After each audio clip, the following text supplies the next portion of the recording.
My sister manipulated my daughter into believing we kept her from her birth mom. But her plan backfired when the truth came out. My name is Mike, 45 male, and I'm going through one of the most difficult situations with my family, particularly my sister Sarah, 42 female. I never imagined I'd be sharing something like this, but I desperately need advice on handling this mess. Last week was my daughter Emma's, 18 female, high school graduation. She's been an exceptional student throughout her academic career, maintaining a 4.0 GPA while actively participating in various extracurricular activities. She served as the president of the debate club, played violin in the school orchestra, and still found time to volunteer at the local animal shelter. Her dedication paid off when she got accepted into her dream college with a full academic scholarship. To celebrate her achievements, we planned a graduation party at our house. I divorced Emma's mom Lisa, 44 female, when Emma was just 2 years old. Lisa and I met in college, got married young, and had Emma within a year. However, Lisa struggled with motherhood from the beginning. She was focused on her career in marketing and felt trapped by the responsibilities of being a mother. After months of arguments and couples counseling, she admitted she wasn't ready for motherhood and chose to move across the country for a job opportunity in California. We agreed that I would have full custody, and she would pay child support. Over the years, Lisa maintained minimal contact with Emma, only sending birthday cards and occasional texts during holidays. I met my current wife Rachel, 43 female, when Emma was 4, at a parent-teacher conference where Rachel was teaching kindergarten. Rachel has been an amazing stepmom to Emma from day one. She attended every school event, helped with homework, nursed Emma through illnesses, and celebrated every milestone. Due to medical issues stemming from a childhood accident, Rachel couldn't have children of her own. She poured all her love and maternal instincts into raising Emma. Their bond grew so strong that Emma started calling her mom when she was 7, something Rachel considers the greatest gift she's ever received. My sister Sarah never approved of my relationship with Rachel. From the beginning, she claimed I moved on too quickly and should have tried harder to make things work with Lisa. Despite my explanations about Lisa's choice to leave, Sarah maintained contact with her over the years. I didn't mind this initially, as I believed Emma should have the option to know about her birth mother if she chose to. The graduation party was at our house last Saturday, with about 60 guests including family members, friends, neighbors, and Emma's classmates. We had decorated the backyard with fairy lights and her school colors, hired a catering service, and even got a live band that played Emma's favorite songs. Everything was going perfectly until Sarah's speech. As the only aunt on my side, our older brother passed away years ago, Sarah asked to say a few words. She started normally, praising Emma's achievements and sharing cute stories from her childhood. Then, without warning, things took a dark turn. Sarah revealed that Lisa had been actively trying to reconnect with Emma for the past 5 years, but Rachel and I had been hiding her letters and emails. This accusation was completely false. Lisa hadn't attempted any meaningful contact beyond the occasional birthday text. The room fell silent as Sarah continued her speech. She claimed that Rachel had manipulated me into cutting Lisa out of Emma's life because she was jealous of not having her own children. Sarah even suggested that Rachel had been intercepting Lisa's attempts to contact Emma through social media. Emma, who had been standing proudly in her graduation gown, ran to her room crying. Rachel tried to explain the truth, but Sarah wasn't finished. She pulled out her phone and showed everyone what she claimed was proof, emails from Lisa to Sarah, talking about wanting to reconnect with Emma. What Sarah conveniently didn't mention was that these emails were from 10 years ago, when Lisa briefly considered reconnecting but ultimately changed her mind after getting engaged to her new partner. The party dissolved into chaos. Most guests left awkwardly, not wanting to be involved in family drama. My parents, who had always been supportive of my decisions, surprisingly sided with Sarah. They started saying I should have given Lisa another chance, that every child deserves to know their birth mother. They completely disregarded the fact that Lisa chose to leave and that Rachel had been an exceptional mother to Emma. Emma locked herself in her room and wouldn't talk to Rachel or me. Through her door, we could hear her crying and talking on the phone with someone. Later, we discovered she was talking to my parents, who were filling her head with more doubts. She became convinced that we had robbed her of a relationship with her birth mother. I tried showing Emma our email records to prove we never received any recent communication from Lisa. I even offered to call our phone company to prove there were no blocked numbers. But Emma was too upset to listen to reason. That night, she packed some clothes and went to stay with my parents, who were actively encouraging her to contact Lisa. Sarah's actions have completely destroyed our family dynamics. Rachel is heartbroken that Emma, the daughter she raised and loved for 14 years, now thinks she's some kind of villain who kept her from her real mother. I've tried calling Sarah multiple times to understand why she would do this, especially at Emma's graduation party, but she won't answer my calls or texts. My parents are sending angry messages, calling us manipulative and selfish. They're saying we should have told Emma about Lisa's attempts to contact her, even though these attempts never happened. Other family members are taking sides, with some distant relatives I haven't spoken to in years suddenly messaging me their opinions on the situation. I need advice on how to handle this mess. Should I try to contact Lisa directly to clear things up? How do I help Emma understand the truth? What should I do about Sarah and my parents who seem determined to believe the worst about Rachel and me? The thought of losing my daughter to these lies is keeping me up at night, and I can see Rachel breaking down more each day that Emma stays away. Update 1. The situation has gotten significantly worse since my last post. I want to thank everyone who commented and offered advice, but unfortunately, things have spiraled beyond what I imagined possible. Emma contacted Lisa through Sarah, and Lisa has been feeding her more elaborate lies. According to Lisa's version of events, she sent hundreds of letters and emails over the years, all of which Rachel and I supposedly intercepted. Lisa even claimed she tried visiting several times but was turned away by Rachel at our doorstep. She told Emma about supposed birthday gifts that were never given, events she tried to attend, and phone calls we blocked. None of this ever happened, but Emma believes every word. Emma still refuses to come home. She's staying with my parents and has announced her plan to spend the entire summer with Lisa in California before college starts. Rachel is completely devastated. She raised Emma for 14 years, attended every school event, helped with every project, and now Emma won't even speak to her. Yesterday, Rachel found Emma's Mother's Day cards from over the years and broke down crying. She keeps asking what she did wrong, and I don't have any answers. I finally managed to confront Sarah at her house yesterday. After ringing the doorbell multiple times, she reluctantly let me in. She admitted that she orchestrated this whole situation because she never thought Rachel deserved to be Emma's mom. The truth came out. Sarah and Lisa had been planning this for months, waiting for the perfect moment to expose us. They chose the graduation party specifically because it would have maximum impact. When I pressed Sarah about the supposed letters and emails from the past 5 years, she couldn't produce any. She just kept repeating that Rachel and I were wrong for replacing Lisa in Emma's life. I reminded her that Lisa chose to leave, that she signed away her parental rights, but Sarah insisted that Lisa deserved another chance at motherhood. The conversation got heated when Sarah revealed she's been sending Lisa photos and updates about Emma throughout the years, including private family moments. She had been building a false narrative of Lisa as this desperate mother fighting to reach her daughter, when in reality, Lisa had been content with her new life in California. My parents are still firmly supporting Sarah and Lisa. They've always carried guilt about not maintaining a relationship with their granddaughter's birth mother, and now they're overcompensating.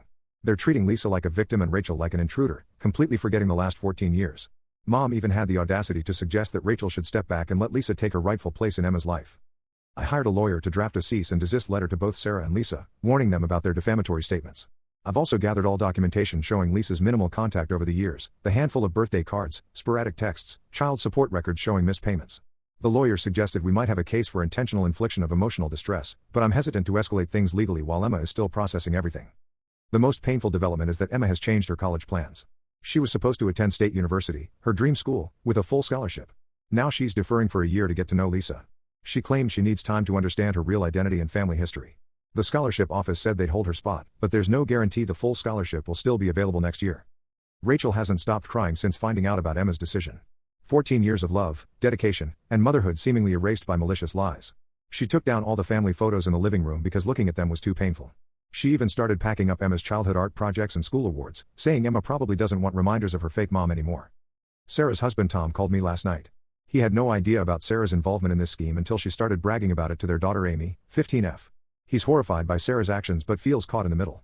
Their own daughter now has questions about her Aunt Lisa that Sarah can't answer without revealing more lies. I'm lost about what to do next. Every attempt to reach out to Emma is met with accusations and anger. She truly believes we've been lying to her all these years. My parents are encouraging this belief, probably thinking they're helping her heal from some imagined trauma. They don't realize they're destroying our family based on Sarah's manipulative lies. The few family members who know the whole truth have suggested family therapy, but Emma refuses to participate in anything involving Rachel. Lisa keeps feeding her stories about the past, and Emma is too angry to question any of it. She's rewriting her entire childhood in her mind, viewing every memory through the lens of Sarah's lies. I never imagined my sister could be this cruel. To plan this for months, to deliberately hurt her niece and sister-in-law, to destroy our family relationships, it's beyond comprehension. The worst part is that she seems proud of what she's done, like she's accomplished some noble mission of reuniting a mother and daughter. I need advice more than ever. How do I protect my daughter from Lisa's lies without pushing her further away? How do I help Rachel cope with this rejection? And what do I do about Sarah, who seems determined to destroy everything we've built as a family? Update 2. A surprising development occurred last week that changed everything. Emma came home unexpectedly after spending just 2 weeks with Lisa in California. She arrived at our doorstep late one night, crying and apologizing to Rachel. The truth about Lisa's life finally came to light. During her stay in California, Emma discovered that Lisa has 3 other children she never mentioned, ages 8, 6, and 4. But what hurt Emma most was that Lisa introduced her to these children as a family friend because her husband doesn't know about her past marriage or about Emma. When Emma confronted Lisa about this deception, the whole facade crumbled.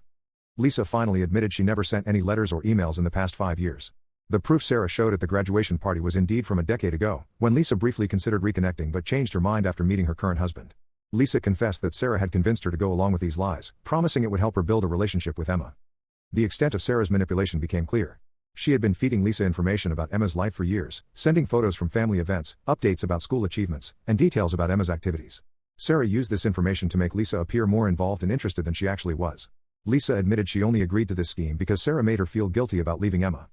Emma finally sat down and read through all the documentation I had gathered.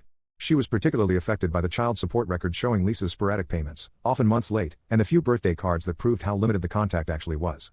She found old emails where Lisa repeatedly canceled planned visits, citing work commitments. Sarah is now facing serious consequences for her actions. Her husband Tom called me after discovering more details about her involvement.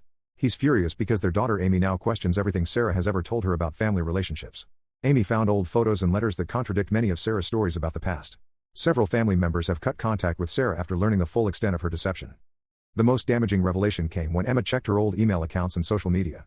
She found that Sarah had created fake email accounts pretending to be Lisa years ago, sending messages to herself to build a false narrative. Sarah's obsession with destroying Rachel's relationship with Emma went deeper than anyone realized. My parents are slowly realizing their mistake in supporting Sarah's lies. They were shocked when Emma told them about Lisa's current family situation and her reluctance to acknowledge Emma as her daughter. Mom broke down crying when she realized how their actions almost cost Emma her relationship with Rachel, the woman who actually raised her. The hardest part for Emma was accepting that the mother she had built up in her mind during these past weeks didn't really exist. Lisa isn't the victim Sarah painted her to be, but rather someone who made her choices years ago and stuck with them. Emma's brief stay in California showed her that Lisa's life doesn't have room for a teenage daughter from her past. Rachel and Emma had a long, emotional conversation about everything that happened. Emma apologized for doubting Rachel's love and for believing Sarah's lies. Rachel, being the amazing person she is, focused on moving forward rather than dwelling on the hurt. They're planning to restore the family photos Emma had asked to take down during her absence. Emma's also decided to maintain minimal contact with Lisa, similar to their previous arrangement of occasional texts and birthday wishes. She understands now that while Lisa is her birth mother, Rachel is her real mom, the one who is there for every important moment of her life. Sarah refuses to accept responsibility for the damage she caused. She still insists she was trying to help Emma know her real mother, even after everything that happened in California. Her obsession with undermining Rachel's role in Emma's life seems to stem from her own unresolved issues about family and motherhood. We're now focused on helping Emma process everything she's learned and getting our family life back on track. The whole experience has been eye-opening about how easily manipulation and lies can damage even the strongest relationships. But it's also shown us the strength of the bonds we've built as a family, bonds that survived Sarah's attempts to destroy them. Update 3. It's been 3 months since everything happened. I want to thank everyone who offered support and advice throughout this difficult time. There have been several significant developments I want to share. Emma moved into her college dorm last week, sticking with her original plans. The scholarship committee was understanding about her situation and maintained her full scholarship after she explained the family crisis she experienced. She and Rachel have rebuilt their relationship, though Emma still carries guilt about doubting her. Rachel assured her that understanding and forgiveness are part of being a family. Lisa sent a lengthy written apology to all of us. She admitted she went along with Sarah's plan out of misplaced guilt and jealousy over seeing Emma's success and her close relationship with Rachel. In her letter, she acknowledged that Rachel has been a better mother than she could have been and promised to stop interfering in our lives. She also revealed that her husband found out about Emma after she returned from California, leading to serious problems in their marriage. Sarah, however, remains unrepentant about her actions. She's facing her own family crisis now. Tom filed for divorce after discovering a pattern of manipulation and lies extending beyond just this incident. Their daughter Amy moved in with Tom's parents and refuses to speak to Sarah. Several extended family members shared stories of Sarah's past manipulations that we never knew about. My parents are trying desperately to repair their relationship with us. They've written apology letters to both Rachel and Emma, acknowledging how their quick judgment and support of Sarah's lies nearly destroyed our family. Emma isn't ready to forgive them yet. She told them she needs time to process how easily they dismissed Rachel's role in her life. Rachel and I decided to go completely no contact with Sarah. We blocked her on all social media platforms and phones. We informed other family members that we won't attend any events where she's present. Some relatives think we're being too harsh, but after seeing the calculated way she planned to destroy our family, we can't risk having her in our lives.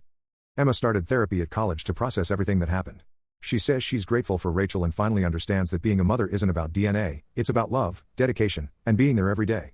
The therapist is helping her work through her feelings about Lisa and Sarah's betrayal. Sarah's desperation to maintain some control over the situation has reached new levels. She tried sending Emma messages through fake social media accounts, attempting to defend her actions. She even showed up at our house one night, demanding to explain her side, but we didn't let her in. Tom reached out to me last week, sharing more disturbing information about Sarah's obsession with destroying Rachel's relationship with Emma. He found journals where Sarah had been planning this for years, waiting for the perfect moment to cause maximum damage. We're focusing on healing and moving forward as a family, without Sarah's toxic influence in our lives. Emma calls home regularly, and her relationship with Rachel is stronger than ever. She's thriving in college, making new friends, and slowly putting this painful chapter behind her. As for me, I've learned painful lessons about family loyalty and the damage that lies can cause. We're stronger now as a family unit, but the cost of getting here was almost too high. Sometimes the people who claim to have your best interests at heart are the ones capable of causing the most harm.